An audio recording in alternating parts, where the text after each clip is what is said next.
Good morning, Anna from Chicago. How are you this morning? Good morning, Mark. I'm doing great. Thank you. How are you? I'm well, thanks. Monday, starting a new week. We really appreciate your time and your perspectives that you're going to give us in our leadership series here. And why don't we start by introducing yourself and what you do to our audience? So, my name is Anna Dutra, and I am the new president and CEO of the Executives Club of Chicago.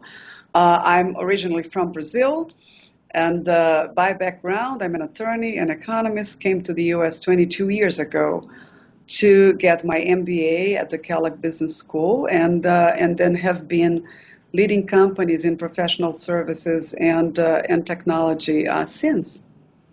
Well, it's been my pleasure to get introduced to you by my colleague and friend, Mike DiGregorio. And so why don't we just get started?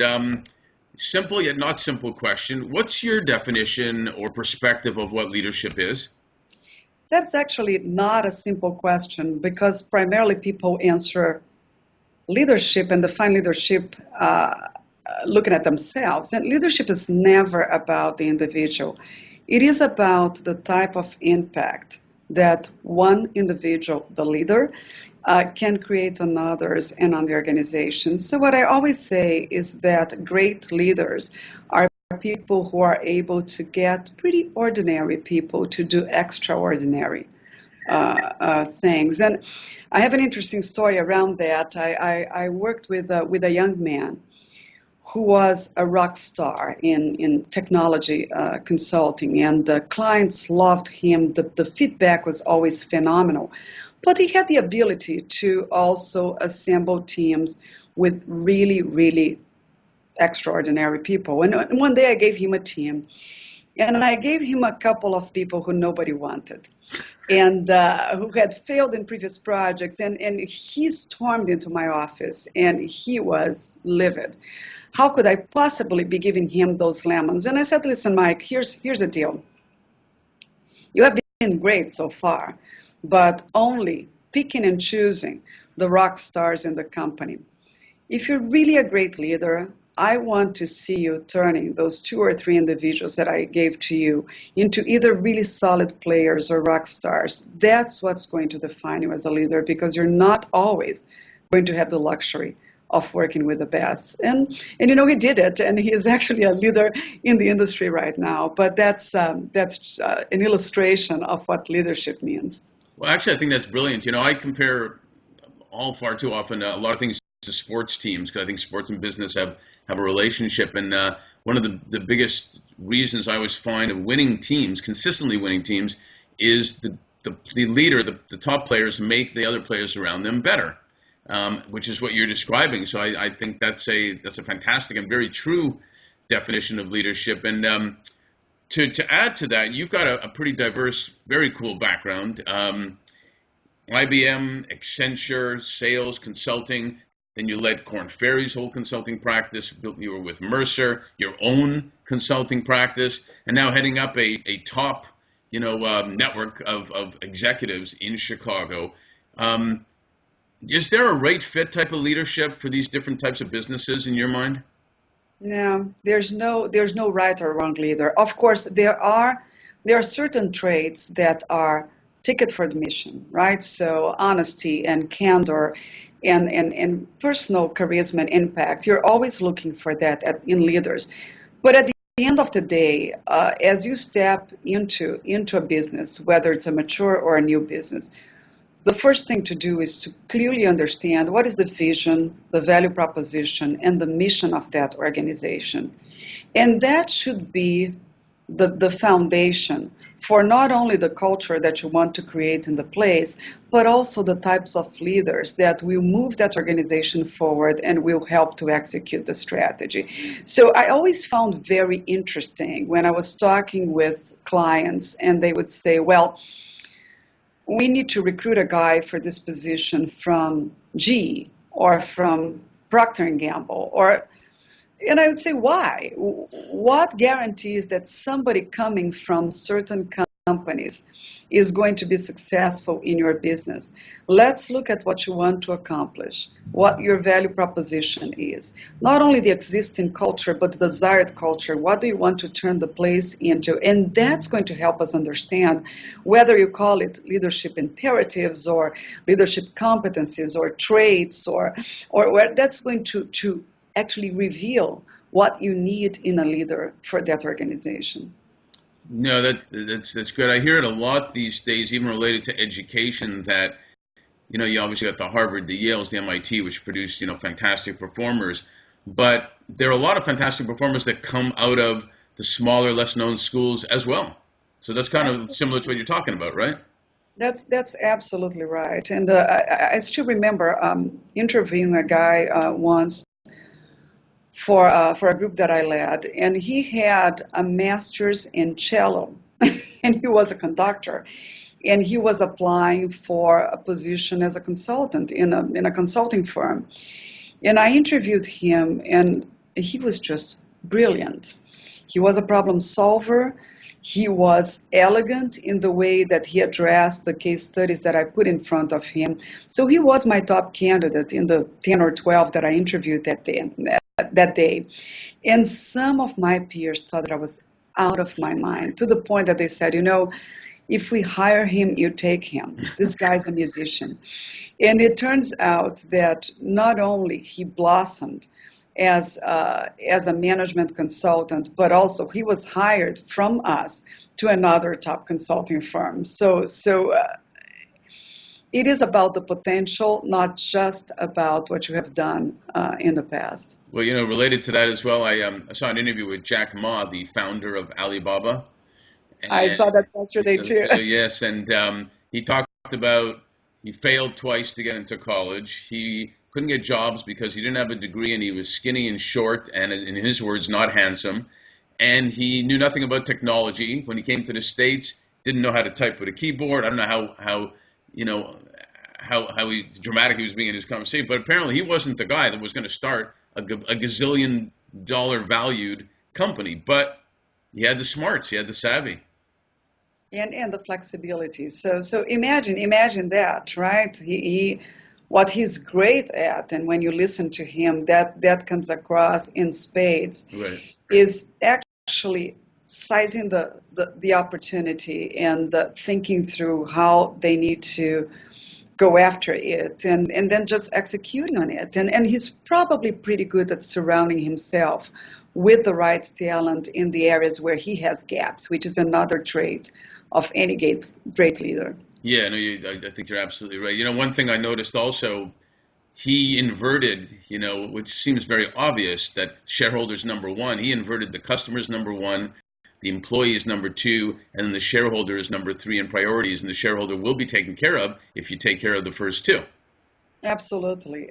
Shareholder value will just happen if number one and number two are achieved. Yes. The most brilliant things are usually fairly simple. Not necessarily to do, but at least to think about. So it was fantastic. Well, let's talk about board members then. Board members are valued, obviously in any organization, but it takes a leader on the board, and it takes a leader CEO to be able to know how to effectively get the right fit ones and how to use them. What's your perspective, being on a board, working with boards, seeing boards, of how you get the right fit leadership? What type of leadership is needed there? Yeah, well, I'll start by saying that not every person is a great fit for a director, even though everybody thinks that, well, it's just going in the room and being part of the board. And it's actually not that simple.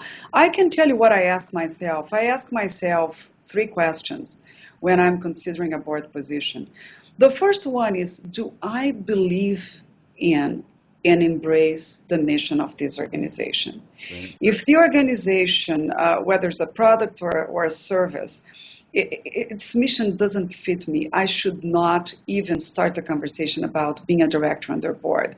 And I would argue that every individual should ask themselves that question before starting any conversation about being on a board, and conversely, for the nominating committees, in boards, when looking at future directors, they should ask us, is this person aligned with our mission? Is this person aligned with a vision for this organization?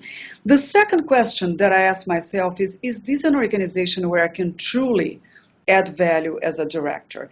I don't want to just fill a seat. Knowing that directors are not the end decision makers, that's part of the operator's responsibility. So the CEO and his or her team. The question is, where can I add value? So in my case, I look, is this a company that is global or wants to be global? Is this a company that is either on an accelerated growth path through innovation, through new product development, through globalization, or M&A, all areas that I'm very, very familiar and experienced in, or is this a company that's going to go through a turnaround where I can add value to? You have to find your niche on the board. It's not just about being on a board, it's how you can add value.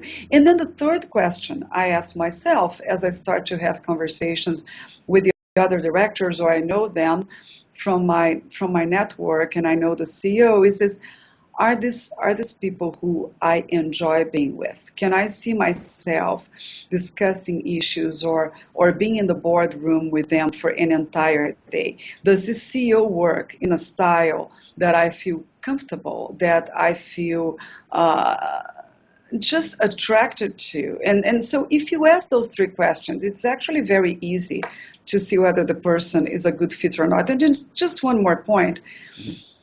People who are in decision-making positions, leading P&Ls, they sometimes forget the fact that as a director, you are not making the ultimate decision. You are there as a director to be a partner, to steer, to guide, and to get as hands-on as the CEO and the operating team requires you to. And that's very hard when somebody does not understand the expectations for the role of director in a particular company. No, Does that answer your question? Yeah, absolutely. And the last point, they're all excellent points, and they definitely are consistent with what we talk about to boards. And we have found people who consciously or unconsciously or subconsciously go into positions, and then they all of a sudden they're thinking, well, I could be the CEO here. I could do a better job than that. And that just sabotages the whole thing. So those are right on comments. Let me kind of switch a little bit. You talked about network and relationships. That's critical, and something we actually advise even younger up-and-coming executives to be involved in doing that for their future. You've had developed relationships internationally over the years. You've been a contributor to the community. Now the Chicago Executives Club, all about top relationships in that city especially for the up-and-coming leaders I was referring to. Give them a sense of the impact and the importance of that is to build over their career. Yeah, I am a natural relationship developer, but I wish somebody had told me when I was younger what I'm actually going to say now, which is whether you are in the same business for 30 years or you're changing business or jobs every 3 years, the one thing that nobody can take away from you is the breadth and depth of relationships that you build along the way. And I had situations where either somebody tried to hire me and I didn't take the job at that time, but I kept the relationship going, and then years later that person comes to work with me and we partner. I have had clients who at points were not in a position to pay for a project, and I just advised them for free, and then years later they are in a power position and they don't forget that. Or people who are in their most lonely periods in their lives, which is when you go through a transition and half of your friends disappear, but I stuck with them and never expecting anything in return. But the truth is that whatever you give to people comes back to you in doubles and triples at some point. And one thing that I always say, I've throughout my career, I've mentored women in particular I've mentored guys too, and entrepreneurs, but it ends up being mostly women because there are so few role models out there. And one thing that I tell all of them when they say, "Oh, this was so wonderful. Why I've got this new job, or my business is blossoming. What can I do for you?" I say, "Not yet, but here's what you do. I want to make sure that you mentor two other people in the next couple of years. And I will get back to you when I have somebody who is in the situation you were a few months ago when we started to talk. And I'm going to call on you to mentor that person." And I do that every time. And that's a multiplier effect, right? That's a way to build meaningful relationships. And the other one is to connect people. It takes about 1 minute to write an email connecting to people who can be mutually beneficial to each other. I do that all the time. Those are minutes, again, that will multiply in so many different ways. Or just seeing the relationship between those two individuals expanding and developing is just, it's a joy for me. So Well, that's how we connected.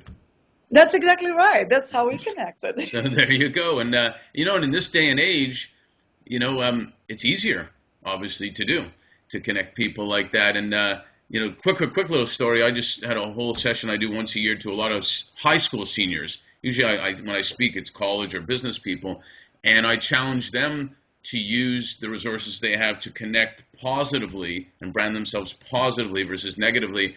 And the energy that I love going, because the energy they give me is probably more than I give them, in the sense of their excitement of what they're going to do and where it's going to go, but they don't have a clue yet of how it's going to impact them so tremendously. So I love your perspective, and one of the biggest things I found is if you give someone to mentor, they usually find out they got more out of it than the person they're mentoring at the end of the day. That's absolutely right. And everything we talked about makes so much sense, isn't it? And yet, you'd be surprised with the people who do not return emails unless they need something from you, Right. that don't return calls, that don't even bother sending a thank you note. Well, So, you know what? That's how you differentiate yourself from who's great and who's not. At the end of the day, it's their loss, to put it bluntly, that they don't. But it's unfortunate. Hey, let me ask you, what would be potentially your most challenging leadership experience? I'm sure there's more than one, but what would one that you would pick, a story that was challenging for you? there are many of them. You're absolutely right. But I would put the more challenging ones on the same bucket. And it was all the experiences that were in order to create results, either a change in culture or a change in mindset of the group was required.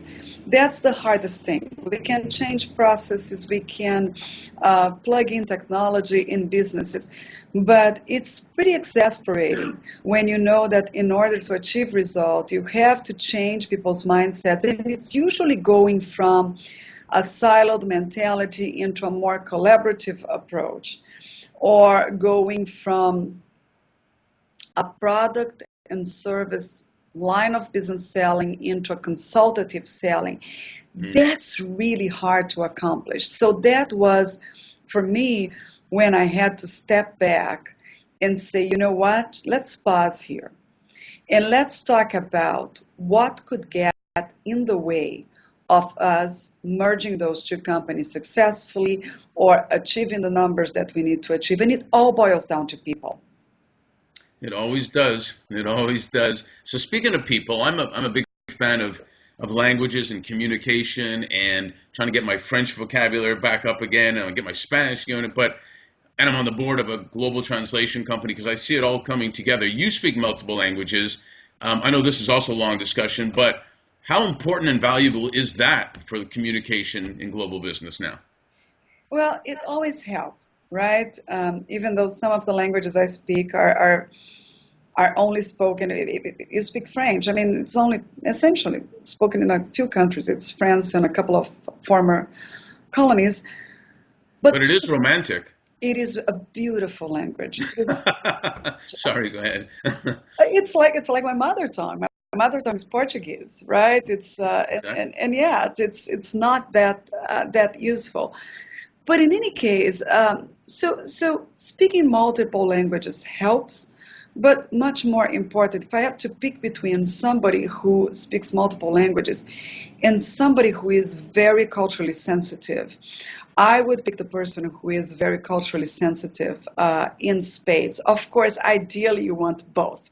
You want somebody who's doing business in India and will quickly get it and not try to impose their own cultural bias on their business partners there and can go to Australia and Brazil and Germany and be equally effective. The interesting thing is that not everybody who is a multi-language, fluent in multiple languages, will be culturally sensitive.